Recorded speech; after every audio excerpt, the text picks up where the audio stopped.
Бүгінде әлем 4-ші өнеркәсіптік революция дәуіріне аяқ басты. Қазақстандықтардың жаңа кезеңге бейімделу үшін жүзеге асырылатын нақты қадамдар елбасы жолдауында келтірілген 10 бағытта қамтылған. Әлемнің озық елдерімен иық тірестіруге жол сілтейтін осы 10 бағыт бойынша қазірдің өзінде Алматы қаласында жүйелі жұмыстар атқарылуда. Атап айтқанда, Алматыны дамытудың 50 драйвер жобасы бастамасы қолға алынды. Бұл жобалар шаһар экономикасын одан әрі нығайтуға және қала келбетін жаңғыртуға бағытталған.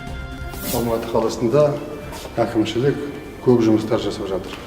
Алматыны одан әрі әлемі жасап, Алматының ішін абаттап, халықтың демалатын жерлерін ұлғайтып, халыққа тұруға ыңғайлы, жақсы әдемі қала жасауға жұмыс істеп жатыр екен. Оның үстіне 2 аудан қосылды. 2 ауданда да бизнесте, кәсіпкерлерге жұмыс беру мәселесі өте көп ұлғайды. 20 жылдың ішінде Алматы қаласының экономикасы өте көп өсті. Соңғы 2 жылда мегаполис ауыз толтырып айтарлықтай өзгерді. Қала басшылығы әсем шаһарды қолайлы, қауіпсіз, әрі саламатты мекенге айналдыруда. Мұның аясында қаланың тарихи орталығы саналатын Жібек жолы, Панфилов көшелерінде, Астана алаңында көріктендіру жұмыстары жүргізілді. Жаңа үлгідегі субұрқақ орнатылып, кіші архитектуралық нысандар ашылып, ақылды бағдаршамдар іске қосылды. Қала келбеті Наурызбай ауданында бой көтерген жаңа нысандармен айшықтала түсті. Әкімшілік іскерлік орталық, мектептер мен емханалар бой көтеріп, 1 жылдың ішінде 15 балабақша құрылысы сәтті аяқталды. Қарғалы өзенінің аңғары қайта қалпына келтірілді. Жағалауға автокөлікпен жүргінші жолдары, балалар алаңқайлары және спорт алаңдары салынды. Алатау ауданында жеңіл атлетика стадионы ашылды. Оның жалпы ауданы 39 000 шаршы метрді құрайды. Сондай-ақ бұл аудан тұрғын үй құрылысы бойынша алдыңғы қатарда. 2017 жылдың соңына қарай 50-ден астам баспана салынды. Одан бөлек 24 үйдің құрылысы жүріп жатыр. Шаһар басшылығы жоспарлаған бастамалардың барлығы халық игілігіне арналған. Соңғы 2 жылда 700-ден астам аула жөнделіп қоршалды. Сонымен қатар биыл 500-ге жуық аула қайта жөнделеді деп жоспарланған. Балалар алаңқайлары мен спорт алаңдары салынып, тренажерлар орнатылды. Менің ауламдағы спорт жобасы аясында 6000-нан астам бала аула ішіндегі 75 спорт алаңдарына кәсіби нұсқаушылармен тегін айналысуда. 2020 жылға дейін қаладағы 600 спорт алаңын қамту жоспарланып отыр. 180 шақырымнан астам жол толық жөндеуден өтті. Сондай-ақ 30 шақырымды қамтитын жаңа жолдар, 2 жол айрық, 4 магистралды көше салынуда.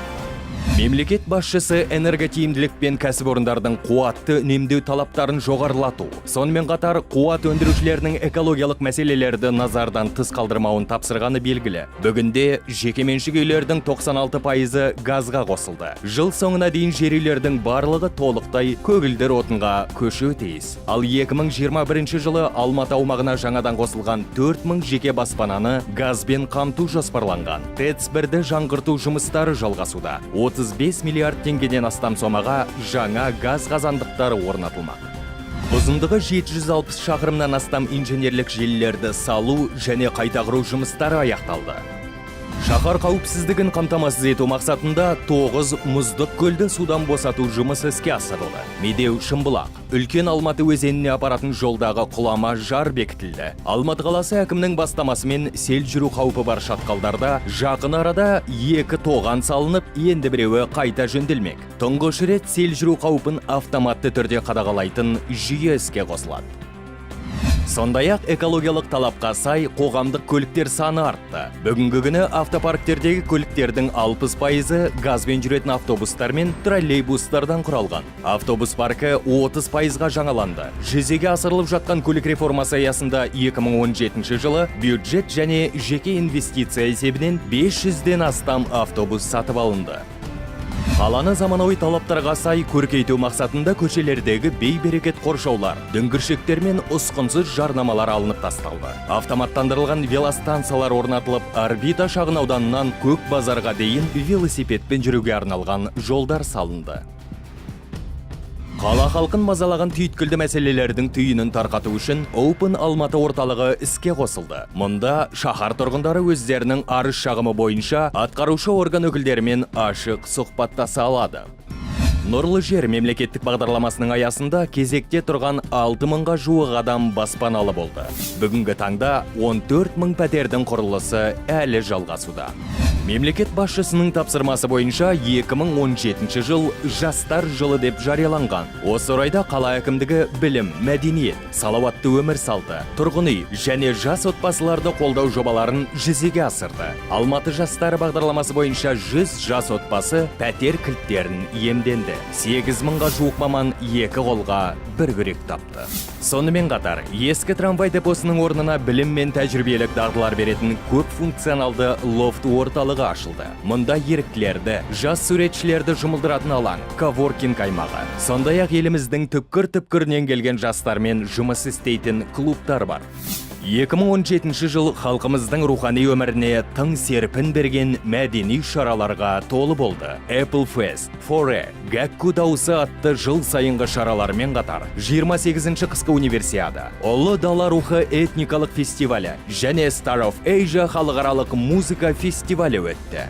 Бүкіл әлемдік студенттер арасындағы спорттық ойындарға 3000-нан астам отандық және шетелдік ерікті атсалысып, дүбірлі дода 80 елге тікелей тарады. 28-ші универсиада ең аз қаржы жұмсалып халықаралық деңгейдегі үнемді спорттық шара ретінде тарихта қалды. Тайбэйде өткен 29-ші жазғы универсиадада ФИСУ өкілдері Алматыдағы спорт додасын универсиада тарихындағы ең үздігі деп атап өтті. Ал студенттер арасындағы халықаралық жарыстан қалған нысандар халық игілігіне жарады. Мысалы, универсиада мұрасы деп танылған атлетикалық ауылда 2000-нан астам алматылық баспаналы болды. Рухани жаңғыру бағдарламасы аясында әлемнің 118 елі көз тіккен Star of Asia халықаралық музыка фестивалі Медеу кешенінде ұйымдастырылды. Алматылықтар мен қала қонақтары 12 ел қатысқан Ұлы дала рухы фестивалінде өз халқының ежелгі мәдениетімен қатар өзге елдердің салт дәстүрлерімен танысты. Мегаполис өміріндегі жаңашыл идеялар шаһардың тыныс тіршілігінің кез келген саласына тез бейімделеді. Сол себепті Алматы ел экономикасының күре тамыры болып қала бермек.